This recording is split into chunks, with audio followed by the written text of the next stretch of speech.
Estamos de volta com mais um episódio do Lei Café. A satisfação é imensa de estar aqui hoje. O nosso convidado hoje é pra lá de especial, o professor Cleto. Tenho a honra de ser a aluna dele. E assim, a gratidão é imensa mesmo. Sejam todos bem-vindos a mais um episódio do nosso podcast. Espero que gostem. Tenho certeza que vocês vão apreciar muito uma pessoa, como a Karen disse, singular, uma pessoa referência, tanto na docência quanto nas demais profissões que ele já exerceu. Pessoa de bem e uma pessoa alto astral. Muito obrigado, professor Caio, pela presença. Seja bem-vindo e vamos todos curtir mais esse momento aqui do Lei Café. Bom, muito obrigado. Eu quero agradecer a você, Karen, pela oportunidade de estar aqui com vocês hoje. Para mim é uma honra a gente poder compartilhar um pouco da nossa história de vida, da história profissional e talvez tentar ajudar, principalmente os alunos, aqueles que estão iniciando a carreira, que optaram em galgar aí a carreira das leis, E para mim é muito importante, muito gratificante estar aqui hoje. Muito obrigado pelo convite. Nós nos sentimos agradecidos. E assim, já para começar, já mostrando para o pessoal a ideia de tudo, nos conte, professor, aí um pouquinho sobre você, um pouquinho sobre a sua história, um pouquinho sobre as histórias que arranca a risada de todo mundo. Assim, a gente quer ouvir de você. Como é que se chegou nesse Kleber de hoje? Bom, eu sou filho de um casal de policiais. Minha mãe é policial civil aposentada, meu pai é um delegado de polícia. A gente veio para o Mato Grosso quando meu pai passou no concurso para delegado de polícia. E então eu sempre vivi no meio, ou no meio policial ou no meio jurídico. Meu pai era advogado antes de ingressar na carreira policial como delegado, então um pouco foi dentro de casa, no meio dos livros e sempre vendo meu pai estudando, lendo. E depois veio meu irmão mais velho, que ingressou na carreira jurídica, passou no vestibular para advocacia, do curso de Direito, e isso foi me chamando a atenção. Eu tinha um foco voltado, uma vocação voltada para a área de humanas, mesmo na época do cursinho. Então, quando fui embora estudar, saí de Mato Grosso, nós morávamos numa cidade muito pequena, que era São Félix, meu pai era delegado lá, e infelizmente o estudo lá não tinha como eu dar continuidade. Então já tinha um irmão mais velho que já morava, já estava estudando fora, fazendo faculdade, e eu fui para Uberlândia, onde ele morava, terminar meu segundo grau e ingressar no cursinho e já começar na carreira, e já começar os vestibulares, enfim. Então fui para Uberlândia e lá, mais uma vez, incentivado pelo meu irmão, o próprio cursinho fazia aqueles testes vocacionais e sempre dava humanas. E eu me lembro que no final, naquela dúvida de estudante, de vestibulando, eu fiquei entre o jornalismo e o direito. Então eu fiquei entre o jornalismo e o direito. E acabou que no final eu acabei optando pelo direito. Então eu me formei em Uberlândia, me formei no ano 2000, eu concluí em 99, colei grau no ano 2000 e ainda fiquei 2 anos em Uberlândia trabalhando com meu irmão no escritório. Meu irmão até hoje advoga em Uberlândia, advogado lá já há mais de 30 anos.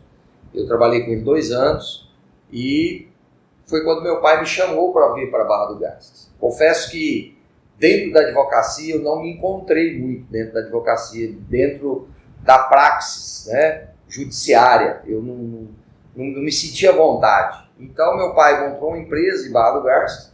Meu pai já estava sedimentado em Barra do Garças. Eu voltei para Barra e montou uma empresa e falou: olha, eu preciso de você para me ajudar. E eu voltei para Barra do Garças. E era uma empresa, uma distribuidora de gás. A gente trabalhou um tempo e foi quando eu fui convidado para ser diretor prisional. Eu comecei na carreira como diretor da cadeia pública de Barra do Garças. Fui o primeiro diretor da cadeia pública de Barra do Garças, não delegado, porque antes quem dirigia eram os delegados, e com o Dante de Oliveira mudou a lei, então abriu-se essa situação, criou o cargo de diretor prisional. Eu fui convidado na época pelo regionário, o doutor Elias Miguel Dyer, o doutor Sandro conheceu, e foi onde eu comecei. Então eu exerci vários cargos públicos.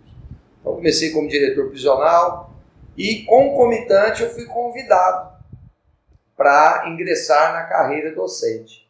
E aí definitivamente foi onde eu me encontrei. como professor. Eu tinha experiência cobrindo professores na época da faculdade, então a gente deixava o currículo, um professor de história saía de férias, né, afastava, a gente ia lá e cobria. Então eu comecei a me familiarizar. Exatamente, eu fui me familiarizando com a docência. Gostei do ambiente de sala de aula, ambiente escolar, e foi onde eu me sedimentei. Então hoje se perguntam para mim, você é o quê? Eu falo, olha, eu sou formado em Direito, mas eu sou professor. Minha carreira, meu cargo, a minha profissão primordial é professor. Eu sou docente no curso de Direito. Então comecei dando aula não no curso de Direito, em outra instituição, ainda, aqui em Barra do Garças. Depois fui convidado pelo professor José Nogueira para ingressar no curso específico, no curso de Direito da então Unicem. Ainda era Unicem. Hoje faz tempo, hein? eu completo 20 anos de cátedra só dentro da hoje faculdade do Centro Universitário Catedral. Então, 20 anos? Eu costumo dizer que eu sou o decano dos professores. Eu sou o decano lá hoje na faculdade. É o Gilmar Mendes da Catedral. Porque os outros colegas foram partindo, outros para a advocacia foi ficando muito conturbada, ocupando muito tempo e foram acabando tendo que sair da docência. E eu, como adotei a docência como minha profissão primária, a minha profissão primordial, né? Então eu fiquei, eu gosto, me sinto bem, me sinto à vontade, me sinto útil dando aula, porque eu acho que a gente está passando um pouco do que a gente viveu, do que a gente tem um conhecimento para aqueles que estão ingressando. Então, assim, a Karen, aluna minha, o Aleph está aqui, aluno nosso. Então, o Sandro, né? Trabalhei com o Dr. Sandro um tempo na faculdade. Quando ele teve ele falar que você tinha sido aluno dele. Sabe? Não, nem tanto. O Sandro é interessante, né, a história do Sandro, porque ele foi aluno de uma única turma de Direito que teve da Federal de Barra do Garças. Um colega meu de infância, de adolescência, formou com ele, o Tatiano, foi um colega seu, né? E ele falou, Tatiano, você passou da faculdade de Direito em Barra do Garças? Ele falou, vou fazer na Barra. Eu falei, mas Barra tem Direito? Ele falou, tem, a minha turma, a minha única turma. Virou lenda. Eu me lembro, e aí foi Silvia, Sandro, né, o Jaime, Rodrigues, Chaparral, uma turma, né? Formou tem um monte de gente, Lorenzoni, formaram nessa turma. Então, faz parte da história, né? Eu fazendo Direito em Uberlândia, mas vendo aqui a faculdade, se não me engano, 95, 94. Nós formamos em 98, então retroagindo 5 anos, em 93. Exatamente. Eu ingressei em 95 na faculdade, então vocês estavam formando, né? Vocês já estavam quase formando quando eu entrei, né, na faculdade. Então essa turma... E a história do Direito ela é muito empolgante, ela é muito envolvente, porque o Direito ele te dá leques, né? Eu costumo dizer para vocês, o aluno quando ele entra no curso de Direito, ele pensa que a única linha dele é a advocacia, mas eu falo que o curso de Direito é um curso que ele é tão procurado. Muita gente pergunta, por que tem muita gente que procura fazer Direito? Olha, o Direito ele te dá um leque muito grande, né? Você pode ser o curso que mais abre portas. Exatamente, você pode ser advogado, você pode militar no serviço público através de concurso. As carreiras mais rentáveis são advindas do Direito, né? Magistratura, delegado, Ministério Público, né? Assim, em termos salariais, né? De ganho mensal, por salário das carreiras públicas, o Direito é de onde advém, né? Maior. E a gente tem... E a própria docência. E a docência, que é o que muitos alunos, é o último ponto que eles se imaginam. É a docência. Fala, olha, se não tiver o professor de Direito, não tem nem advogado. Então vocês têm que pensar que existe o professor de Direito. A carreira da docência, ela é uma carreira bonita e gratificante. Porque hoje é muito gratificante você sair na cidade, Barra do Garças não é uma cidade tão grande, e você vai jogar bola com alguém e tem ali 2, 3 advogados com os seus alunos. Você vai sentar num barzinho para tomar uma cerveja, tem mais ali 3, 4. Então é muito gratificante você ver advogados que foram seus alunos e que hoje estão aí no mercado e se dando bem. Né? Não só advogados, você vê professores colegas que eu dei aula. Pessoas que fazem concurso. Nós temos colega, ex-aluno que é prefeito, né? O prefeito de Aragarça é ex-aluno nosso, doutor Ricardo, inclusive virou delegado de polícia.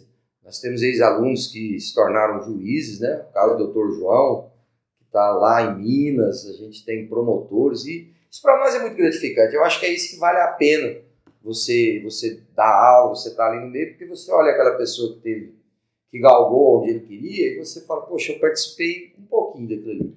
Então, isso para nós é ajudei na realização daquele sonho. Exatamente, eu contribuí para que chegasse aonde chegou. E a realidade é que para o aluno também tem isso, né?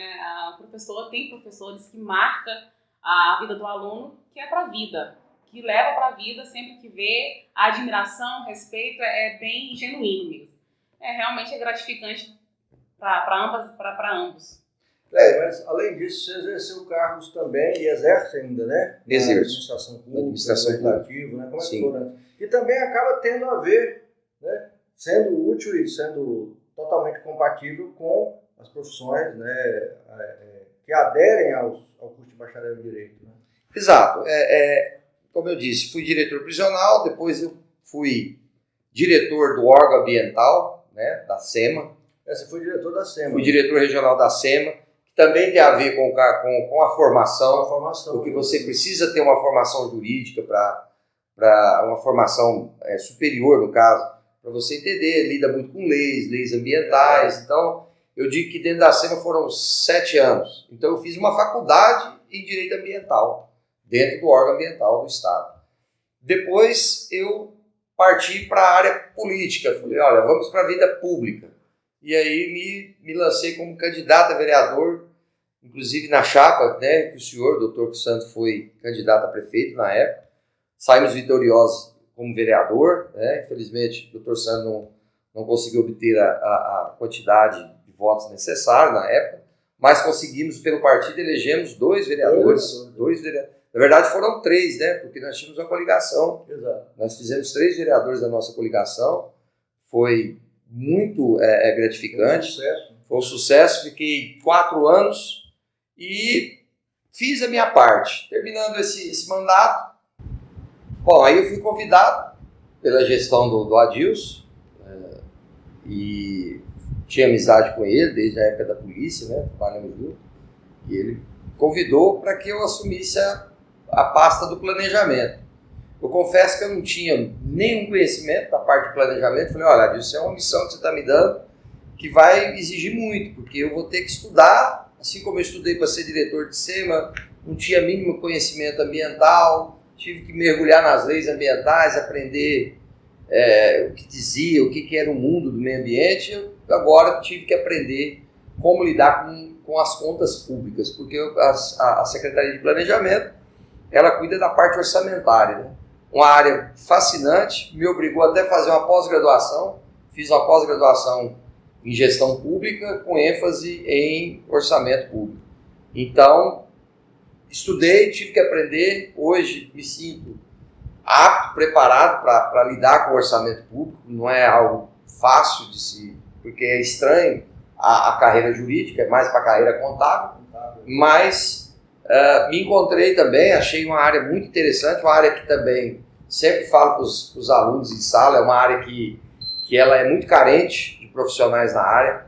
A área jurídica hoje, para contas públicas, voltado para essa área, é uma área muito carente. A prefeitura tem que sempre estar contratando advogados para prestar serviço. Então é onde eu sempre digo que o leque é muito grande, né? O advogado ele tem o jurista ele tem um leque, uma amplitude de carreiras. O bacharel em Direito, né? Em geral. O bacharel em Direito, né? Demais. Hoje eu digo, o pessoal fala assim, eu vou fazer o AB e fica naquela angústia com o AB e fala, olha, você vai advogar, porque se você for advogar, você tem que ter a OAB, você tem que ter o crivo, você tem que ter a chancela da capacidade postulatória em juízo. E ela, o que te dá é a OAB, você tem que ter a inscrição na ordem. Ah, mas eu não queria advogar. Olha, então você tem uma gama de outras situações. Falando, o que eu posso fazer, professor? Porque eu não queria mexer com juiz, com fórum, sabe? O que eu posso fazer? Então existe advocacia preventiva, que você trabalha com pessoas jurídicas, você trabalha na assessoria, né? Evitando os problemas. Antes de ter que judicializar problemas, você evita os problemas, né? Na área trabalhista, na área empresarial, enfim, é muito grande. Então eu sempre tive, tanto nas minhas carreiras públicas, em que eu atuei e atuo até hoje, sempre ligado ao direito, sempre voltado a alguma coisa à questão jurídica, né? Tanto é que, em razão da minha formação, a parte do plano diretor de Barra do Garças e da regularização fundiária foi me entregue. Falou, já que você está aí, então você já assume isso aqui também, que eu preciso de alguém que tenha um conhecimento jurídico para militar nessa área. É uma lei nova, a lei da regularização fundiária, é uma lei de 2017, então ainda está todo mundo meio que sapateando em cima dela, e eu preciso de alguém que tenha um conhecimento jurídico. Então foi onde a gente assumiu essa pasta, essa parte, né, que é da regularização fundiária, que está sendo feita em Barra do Garças, e também do plano diretor, que também especificamente lida com o Código de Obras, leis sobre obras, sobre posturas, sobre uso e ocupação do solo, que você precisa também ter um conhecimento jurídico, né, legal, para você navegar bem dentro, né, dessa área. Vou fazer um registro público aqui, pegando um gancho aí. Eu queria ter falado já para você, o doutor Adilson, se eu puder, eu vou falar para ele. Esse programa de regularização de imóveis, né, fundiária, é excelente. Naquela eleição nossa de 2016, a gente fez várias reuniões no São José, toda aquela região ali. Sim. Nos comprometemos, caso fôssemos eleitos, de regularizar isso, porque era um absurdo realmente aquela situação. Exatamente. Ali, e vocês estão fazendo, então parabéns. Eu quero registrar aqui, né, de público, os parabéns para a gestão, Adilson, para o secretário Cléber, para todo mundo que está envolvido, porque isso realmente é um resgate, né, emocional, Dignidade, né? Dignidade da das pessoa. pessoas, né? A pessoa ficar ali anos e anos sem documento, é horrível. A insegurança mais isso política andando, tem. né? Exatamente. Realmente é espetacular. Então, parabéns. Só um gancho à parte. Eu agradeço. E você tem certeza que está conduzindo com maestria pelo conhecimento que você tem, pela experiência, pela vivência. A gente, como se diz, missão dada tem que ser missão cumprida, né? Assim era na faculdade, quando o Rony me chamava, falava, tem uma disciplina aqui, falei, já sei, é minha? Falou, toma. Então a gente tinha que mergulhar, bom, me entregou, vamos lá, vamos tocar. E eu acho que a gente tem que ser assim, a vida é feita de desafios, então você vai sempre... Eu acho que não tem graça, né, você viver se você não tiver um desafio, se você não tiver algo que você tenha que galgar, que alcançar. Então isso é importante. E a minha vida é essa, né, um pouco. Eu sou professor, o aluno de me perguntou, você não prestou concurso? Prestei alguns concursos. Não passei, né, fiz concurso para delegado da Polícia Federal, fiz um concurso para a Polícia Civil do Estado de Goiás, fomos aprovados, tivemos um problema no Estado na época, era o governador, era o Marconi Perillo, o primeiro mandato dele.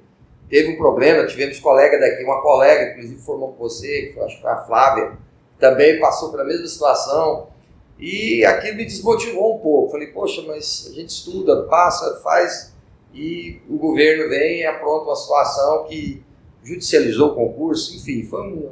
E aí eu comecei a dar aula, foi onde eu me encontrei, né? Até um aluno perguntou, falou, você podia ter sido juiz, você seria um bom juiz? Falei, eu seria um péssimo juiz. Eu acho que você tem que ter, acima de tudo, uma certa vocação para aquele. A magistratura exige muita vocação. A magistratura é um sacerdócio, eu costumo dizer isso, né? Você tem que ter um perfil para a magistratura muito focado. E eu digo que a balança minha da justiça ela é meio descalibrada. Então, eu ia ser rígido demais em certas situações e eu ia ter clemência demais em outras que não poderia, então é meio desnivelado. E eu acho que isso não seria bom, eu não seria um bom juiz, né? Eu acho que a responsabilidade é muito grande, a responsabilidade de um julgador.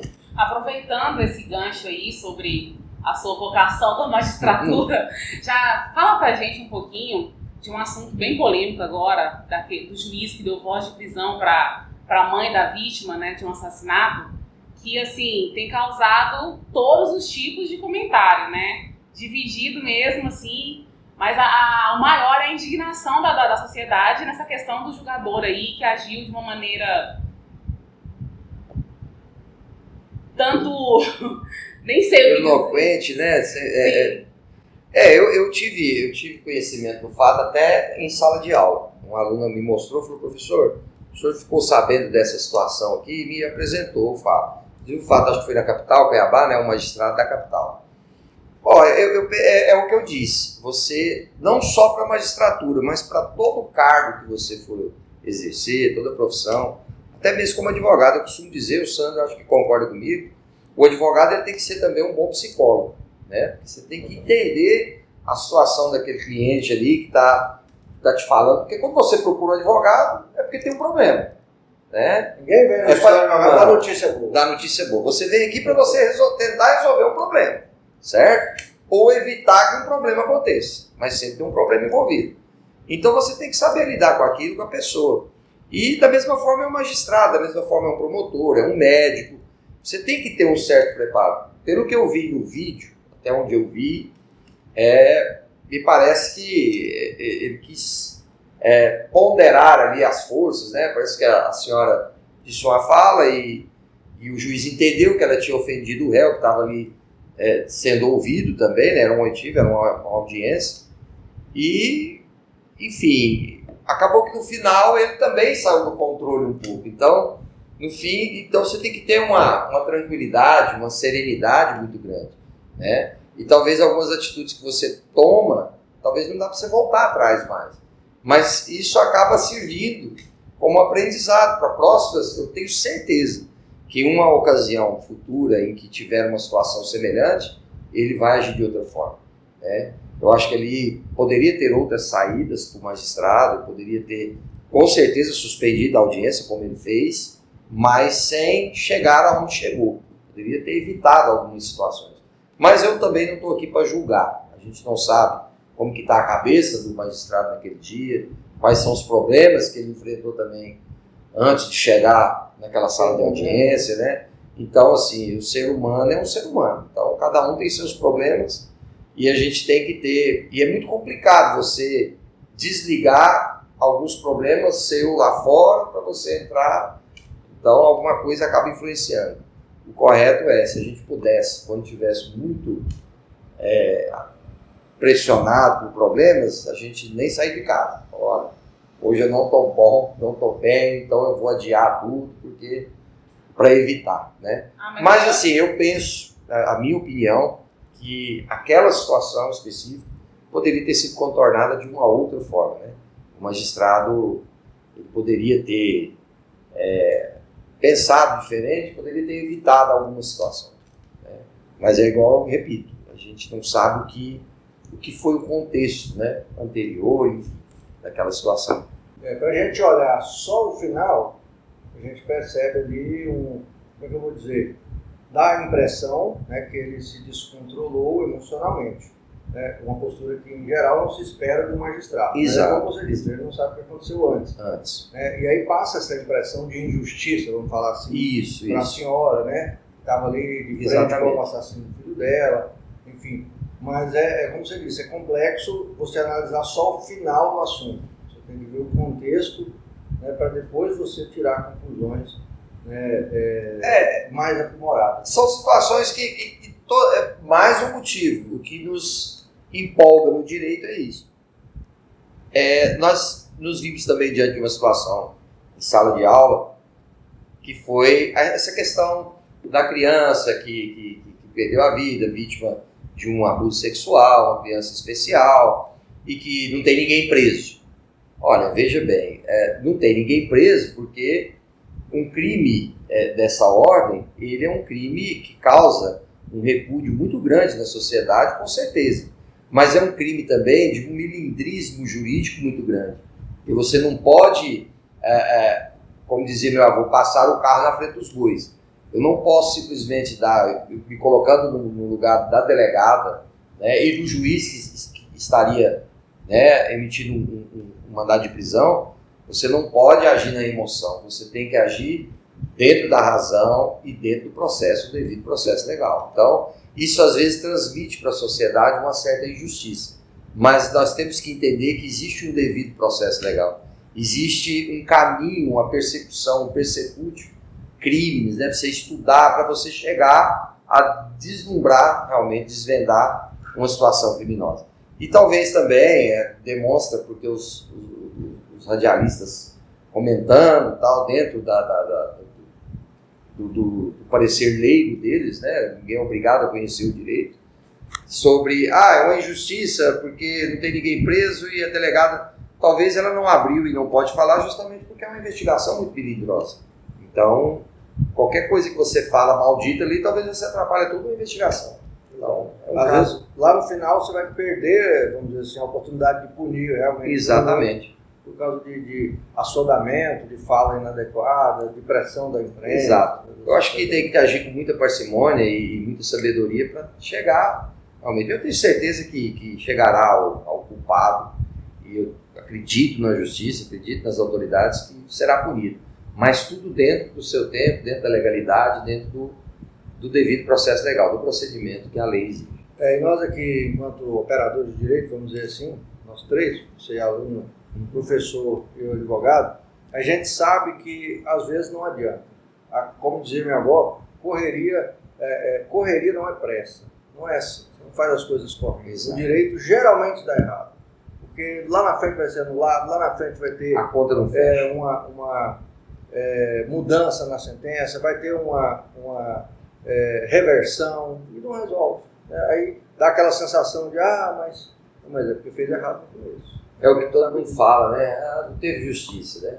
Que é uma outra situação que até a gente conversávamos aqui nos bastidores, que é a questão dos nossos tribunais, né? O que pensar dos tribunais. Eu ia até te perguntar, qual é a sua opinião sobre a atual situação do STF? Está muito em voga, está muito na mente, na boca de todo mundo? Qual é a sua opinião? Eu penso assim, doutor Sandro, o que aconteceu com o judiciário, com a nossa Suprema Corte, ao meu ver, é uma exposição exacerbada dos ministros. Eu não digo que os julgamentos estão errados. É igual a gente acabou de falar. Nós temos procedimentos judiciais, nós temos um processo, um devido processo, e existe um procedimento dentro do processo, às vezes nós concordando ou não, existem situações que devem ser levadas em consideração em qualquer julgamento. O que eu penso do STF hoje é que a Corte Suprema ela deveria levar ao pé da letra o que nós aprendemos lá nos bancos da faculdade.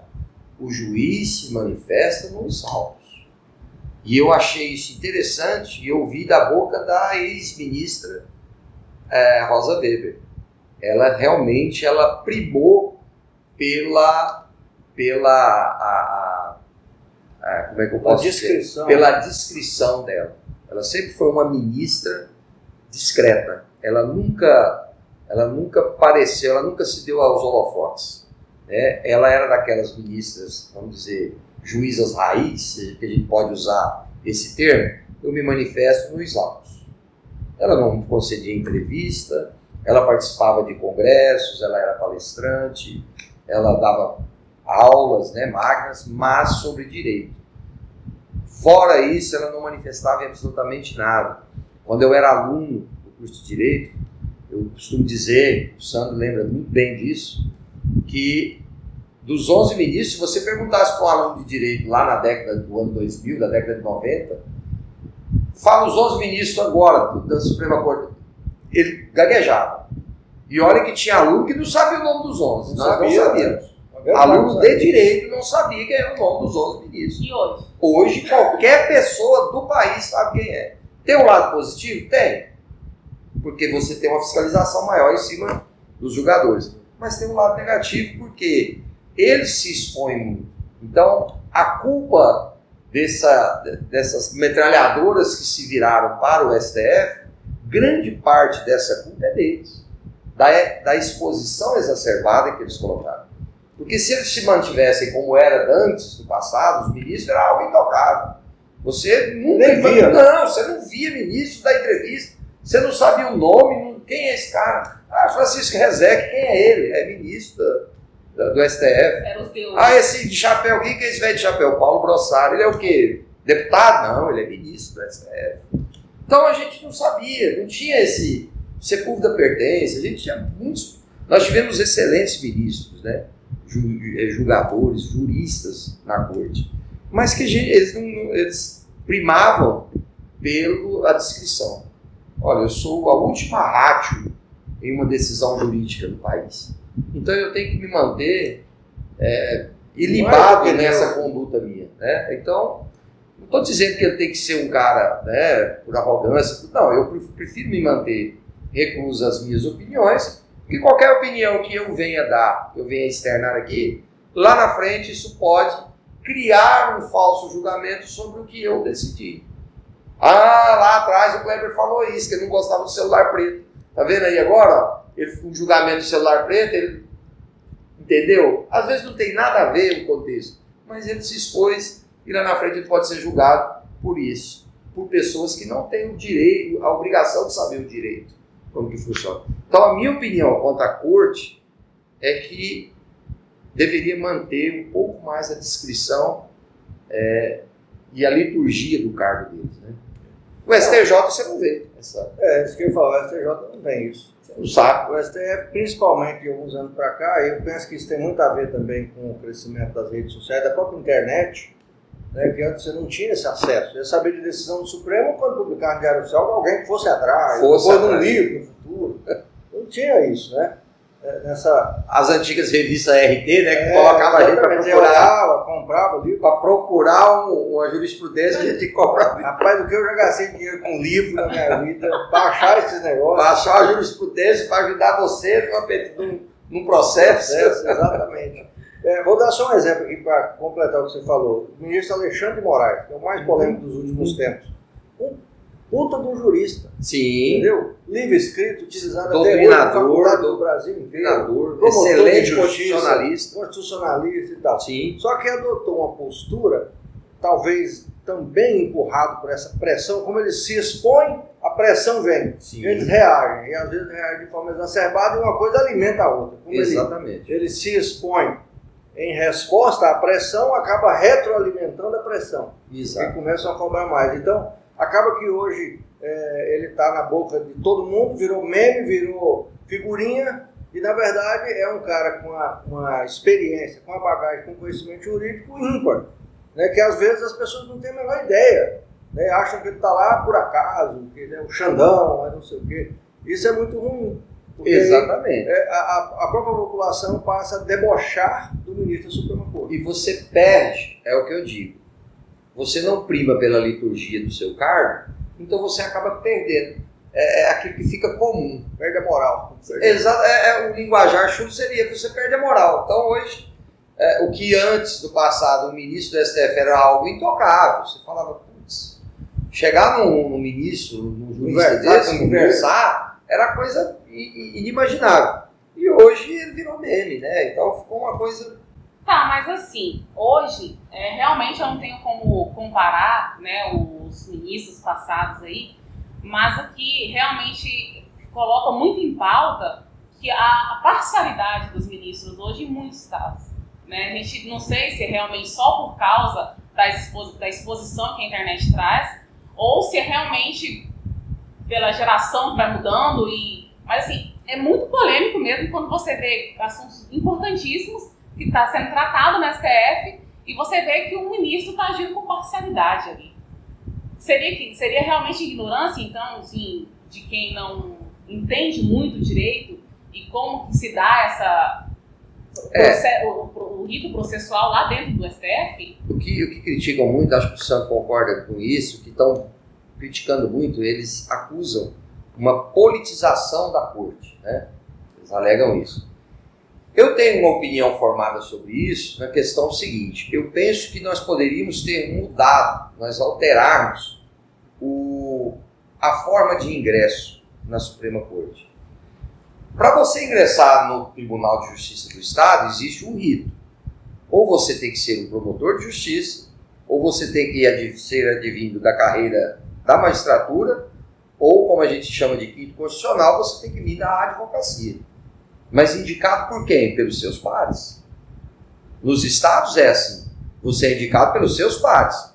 O Sandro, como é um advogado, já foi presidente de subseção, já foi conselheiro, né? Não uma vez, mas já várias vezes foi conselheiro da ordem no estado. É um advogado que já tem um nome sedimentado no estado, conhecido, já tem um notório conhecimento, né, de bagagem jurídica. E amanhã sai uma vaga para o Tribunal de Justiça. O Santos pode se candidatar. E os seus pares, quem são? A OAB, vai indicar, fala, ó, nós temos os nomes aqui, vamos fazer a lista sexta, e dessa você vai tirar 3 nomes. E o governador desses 3 ele vai escolher um. Então quem apresenta é a OAB.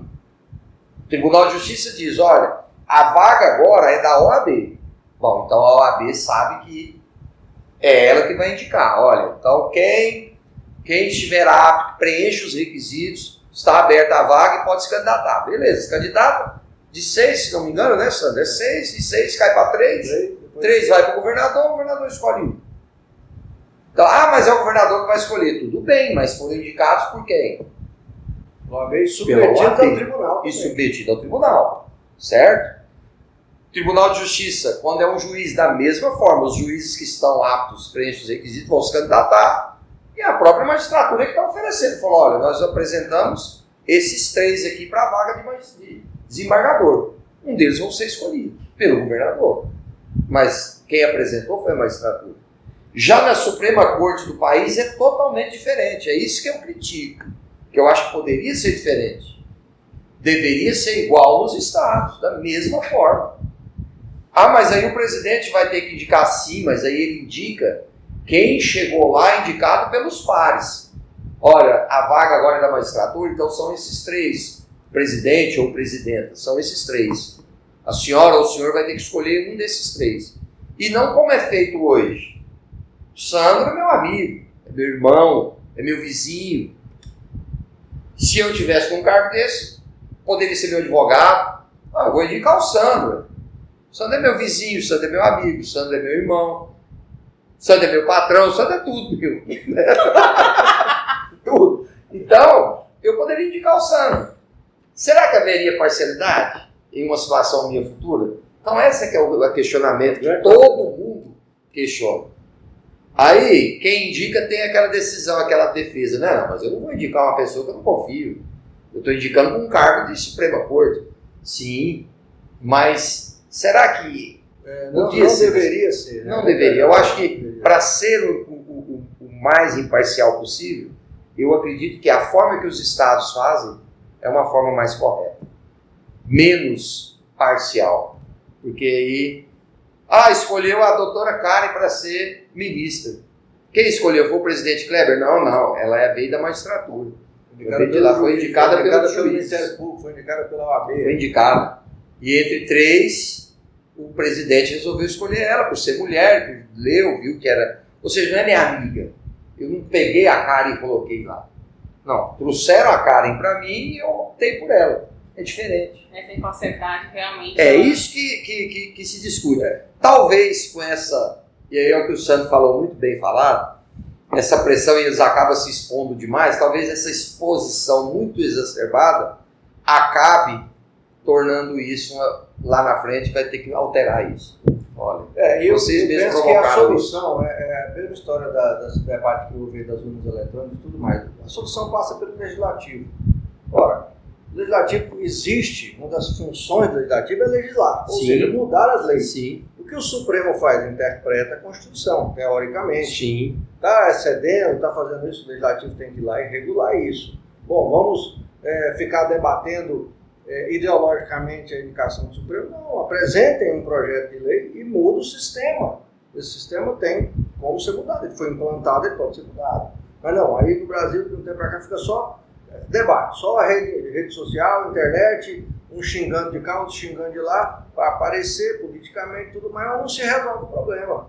Entendeu? Ficou quantos anos debatendo aí o sistema de votação, porque isso, porque aquilo. Cadê um projeto de lei consistente, coerente para mudar o sistema? Para alterar. Aí só fica o debate, você entendeu? E aí quem está de fora, principalmente quem não é da área, não entende, pega só alguns insights, assim, algumas informações, aí de acordo com a sua formação ideológica, às vezes, a sua inclinação ideológica, sim, acredita nisso, não acredita naquilo, já passa a achar aquilo outro, pronto. Então isso é muito ruim. O momento, nesse aspecto aqui do Brasil, está ruim.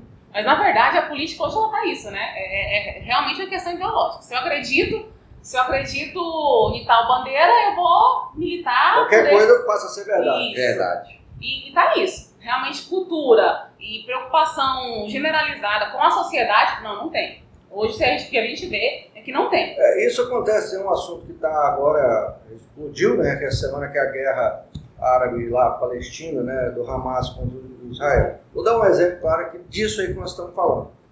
E aí quem é de formação de humanas, formação de ciências sociais, como nós, você vai se formar, temos que ter esse cuidado. Eu sempre chamo os colegas advogados, gente, vocês não podem cair nesse lugar comum. Procurem entender todos os lados da questão. A fala comum não nos cabe. Não nos cabe. Isso é para quem não tem conhecimento. Vai buscar história, vai tentar entender os dois lados. Você pode até depois escolher um lado, mas você tem que saber o argumento do outro. Fundamental. Estou dizendo isso porque hoje eu encontrei com o Taufik, nosso amigo Taufik, empresário aqui, vai com ele agora à tarde, e conversei um pouco sobre essa situação da Palestina. Ele é de lá. Ele é palestino. A família toda está lá, tem imóveis lá, tem na faixa de Gaza, tem na Cisjordânia. Ele me explicou rapidamente todos os argumentos e os fundamentos que eles têm. E a gente tem que ouvir. Como você tem que ouvir o fundamento eu não estou dizendo do ataque terrorista, não, isso é errado, não importa. Mas a disputa que existe ali há tantos anos, né, dos árabes, os palestinos com os judeus. É uma briga territorial, é briga por espaço, você entendeu? Se você for buscar nas razões históricas, os dois têm razões. É isso a conclusão que eu cheguei a contar o filho hoje. Os dois têm razão, não tem como. Os dois vão chegar lá em Abraão. São filhos descendentes de Abraão. São do mesmo varão. Então o que tem que fazer? Dividir a terra. Está faltando isso. Então, você tem que entender essa questão por todos os aspectos. Para depois você até pode ter escolhido um lado. Não, eu prefiro apoiar essa causa aqui. Isso. Mas eu sei por que está acontecendo isso. Eu entendo o que aconteceu. A decisão da ONU de 1948, a guerra de 1967, entendeu? A vinda da diáspora, a questão do antissemitismo. Os judeus realmente precisavam de uma pátria, estavam esparramados pelo mundo. Mas aí para ter a sua parte, tiveram que ocupar uma parte da terra palestina. Então tem tudo isso. E como esses grandes debates no Brasil. E as pessoas ficam no raso. E o operador de direito não pode ficar no raso. Não pode. Tem que entender. A sua opinião não pode ser uma opinião. Entendeu? Sim. Tem que buscar raiz histórica, tem que entender por que nós chegamos aqui, por que nós chegamos ali. Vai falar de urna eletrônica. Gente, peraí. Qual é o fundamento concreto, real, para dizer que a urna não funciona? Então nós temos que questionar a eleição do Dr. Adilson, a eleição do Kleber, a sua, a eleição minha, todo mundo. Todos. Por quê? Porque então é seletivo? Não é seletivo, gente, sabe? É uma coisa que não existe. Mas aí fica essa discussão rasa, como eu disse, totalmente superficial, que não leva a nada, não resolve nada, não se tem um projeto de lei para mudar isso. Não se tem uma definição. Sim. Exato. E você falando isso aí, você vê como é interessante. Eu sou um aficionado por história. Eu sempre falo para os alunos, eu gosto muito de história. Para cada situação que eu dou uma aula, se tem uma situação histórica disso, eu remeto lá na história. A questão da tributação, como eu dou aula de direito tributário, então está muito entremeado na história do país, na história do mundo, na história bíblica. Tudo tem história, tem o tributo. E ontem, como a TV brasileira não me atrai nada ultimamente, nos seus telejornais sérios que eu assisto para saber as notícias, principalmente da questão da guerra, eu fui assistir o YouTube. E aí minha filha chegou, passou, eu estava assistindo. O que é isso que você está assistindo, papai? Falei, Cecília, isso aí é um teólogo e ele é brasileiro, mas mora lá em Israel. Ele está explicando o porquê que Jerusalém é a terra de todos. Por que todos lutam por Jerusalém? E junto está linkando, ele está explicando, Cecília, toda essa celeuma que existe entre árabes e judeus. Então ontem eu assisti um teólogo falando e é isso que ele disse. Ele puxou desde a época de Abrão, antes de Abrão ainda, ele veio puxando aquela região toda. Aí ele chegou na época em que, no pós-Segunda Guerra Mundial, os europeus dividiu o Oriente Médio. Foi os europeus que dividiu. Ó, aqui vai ser o Kuwait, aqui vai ser isso, aqui vai ser isso. Eles foram dividindo. Então, como se diz, eram povos que pegaram aqueles sheiks beduínos e falaram, agora você vai ser sheik aqui na Arábia, você vai ser... Foram dividindo as terras. Os europeus fizeram isso, assim como fizeram com nós também aqui. Só que nós somos um povo pacífico. Lá eles não aceitaram, porque eles têm muita coisa ligada com a terra. Essa é a terra que meu pai nasceu, que eu nasci, que Abraão, que Terra Prometida. Aí eu fui estudar tudo, verificando, ele ensinou desde o Ismael, com o Isaac, Sim. o Abrão, Agar, que era egípcia, tudo. Hoje eu consigo sentar e discutir. Olha, hoje eu tenho uma condição de sentar, apesar que eu tive aula com o finado Taisir Hamida, né? Ele me dava aula sobre isso, apesar de ser palestino e puxar um pouco, né, o lado palestino, mas ele explicou por quê. Ele falou: Kleber, na verdade, foi a primeira pessoa que me disse isso. Na verdade, nós somos irmãos. Nós somos do mesmo varão. Abraão é pai de Isaac, de onde descendem os judeus, e pai de Ismael, de onde veio o mundo árabe, os árabes. Então, assim, na verdade, é uma briga, se a gente for pensar, de família. Mas é uma briga territorial, por terra, por espaço territorial. Né? Não, quando eu vi lá... E a gente tem que entender para não emitir opinião errada ou prematura sobre o que está acontecendo. Lógico, o terrorismo nada justifica, e eu conversei também com um colega nosso aqui, da Barra, amigo nosso, que também é palestino. Falei: Kleber, os palestinos, a briga de Palestina e Israel não é nada a ver com o que o Hamas quer. O Hamas defende, uma parte do Hamas defende sim a questão territorial, o Estado da Palestina e tudo. Mas, no entanto, o intuito deles, muitos desses do Hamas, é banir Israel. E nós não queremos, os palestinos não querem isso. O palestino já concordou há muito tempo. A gente não quer isso, a gente quer o nosso território. E a gente pode viver tranquilamente. A gente não quer eliminar ninguém, nada disso. Então, os palestinos, é igual, tem o Taufik, tem o Ata, o Munir, que não nasceu lá, mas filho de palestino. Então eles falam: não, Mas a comunidade... causa palestina não é essa. A comunidade palestina na Barra é muito grande. Sim, respeitada, sim. pessoas pacíficas, pessoas de pé. Ajudaram a construir a Barra, Ajudaram a Barra do Gás. fazer o que tem hoje.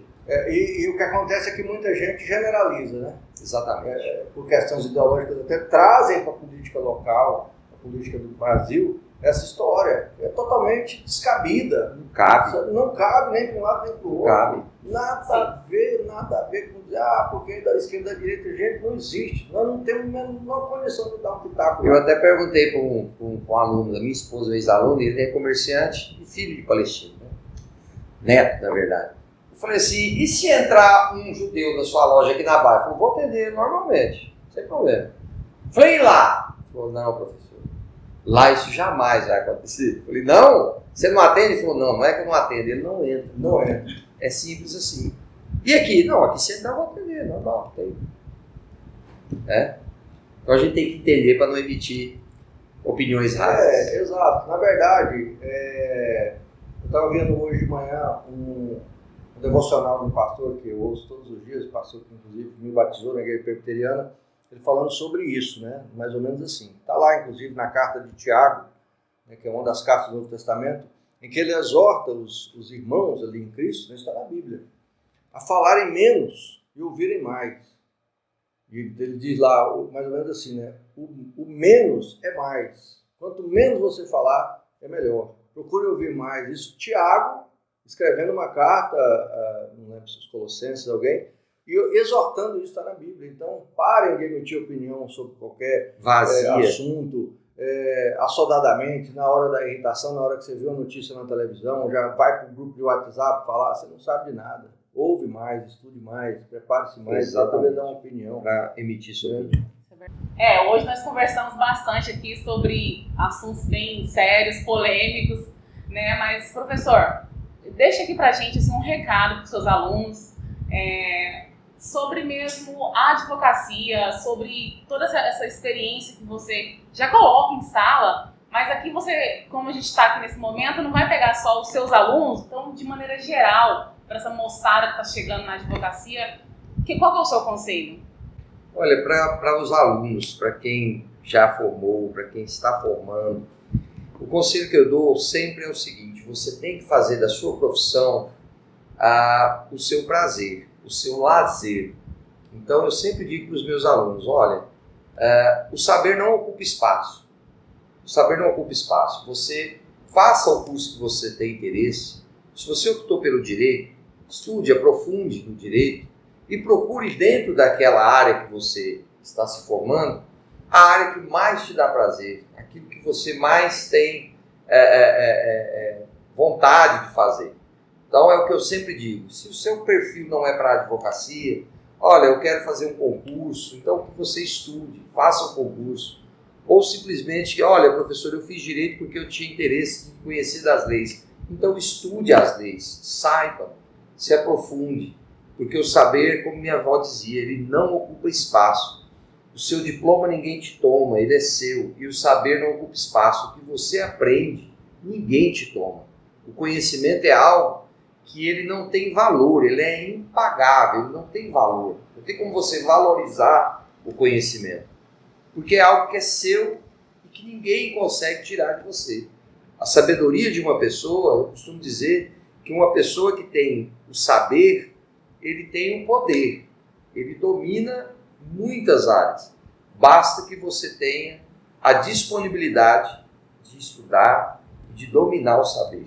E isso é que a gente tenta passar para os alunos, para que vocês estudem, para que vocês procurem se enriquecer. É o que o Sandro falou aqui, para que a gente não possa não venha emitir uma opinião rasa ou sem nenhum fundamento, você precisa ter conhecimento.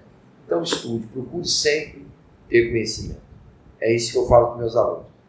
O advogado, o jurista, ele é um eterno estudante.